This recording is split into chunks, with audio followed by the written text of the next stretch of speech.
കാരുണ്യവാനായ അള്ളാഹുവിന്റെ അടുക്കൽ അമുസ്ലിങ്ങൾക്ക്, മുസ്ലിങ്ങളല്ലാത്തവർക്ക് യാതൊരു സ്ഥാനവും ഇല്ല. അന്ത്യനാളിൽ അവർ സിറാത്തിന്റെ പാലം ഒരിക്കലും കടക്കുകയില്ല.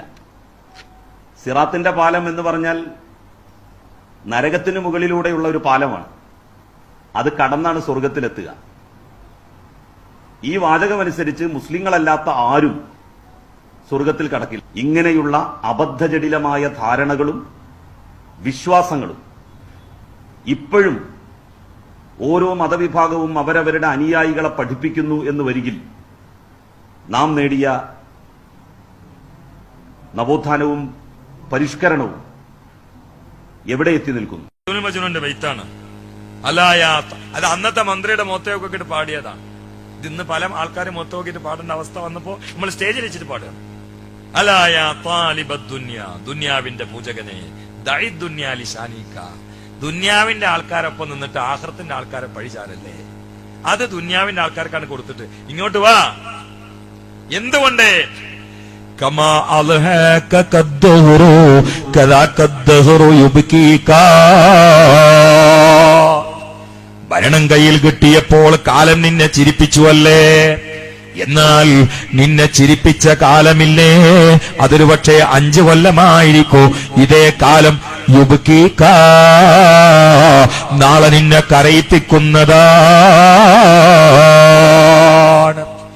ഇന്ന് ഭരണം കൊണ്ട് നിന്നെ ചിരിപ്പിച്ച കാലം നാളെ പടുകുഴിയിൽ കിടത്തിയിട്ട് നിന്നെ തിരിച്ച് കരയിപ്പിക്കുന്നതാണ്.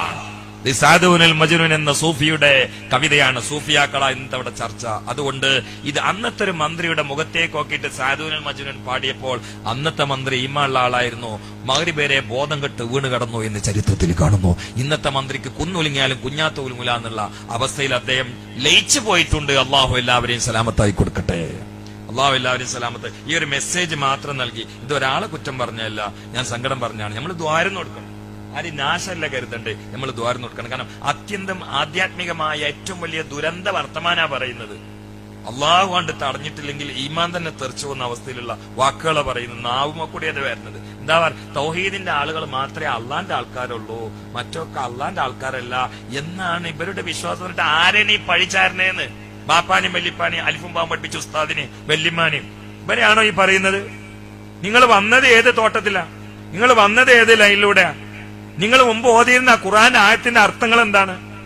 നിങ്ങൾ തന്നെ ഒറ്റയ്ക്ക് നെഞ്ചത്ത് കൈവച്ചിട്ട് നിങ്ങൾ ആ പറഞ്ഞതിന്റെ മാനൊന്ന് മനസ്സിലാക്കി നോക്കി. അപ്പൊ സർവമത സത്യവാനാണോ? നിങ്ങൾ സർവമത സത്യവാനാണോ? എന്നാ എഴുതി പറയും, അത് പറയും. എന്നാ ഞങ്ങൾക്ക് വേറെ തീരുമാനം എടുക്കാണ്ട്.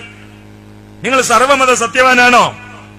ഏത് മതക്കാർക്കാ അവരുടെ ശരിയെന്നുള്ള വിശ്വാസം ഇല്ലാത്തത്? നമ്മളതാണ് ശരിയെന്നൊരു വിശ്വാസം സൈക്കോളജിക്കൽ അല്ലേ? അതിനർത്ഥം മറ്റവരെ താരടിക്കാന്നല്ലോ. നമ്മൾ പിടിച്ചത് ഇതാണ് ശരിയെന്ന് വിശ്വസിച്ച എന്താ കുഴപ്പമുള്ളത്? എന്നിട്ട് ഇതിങ്ങനെ മോഡേൺസികളെ പോലെ പ്രസംഗിക്കുക. അതിനനുസരിച്ചുകൊണ്ട് ഒരു കട്ടിങ്ങും മുടിയൊക്കെ മാറി. കാഫർ മന്ത്രിമാര് പോലും കട്ട് ചെയ്യാത്ത രൂപത്തിൽ 4 ഭാഗത്തൊക്കെ ചെത്തിയിട്ട് ഇത് ഹറാമാന്ന് മസലൊക്കെ അറിയുന്ന ആളാപ്പ ചെയ്യുന്നത്.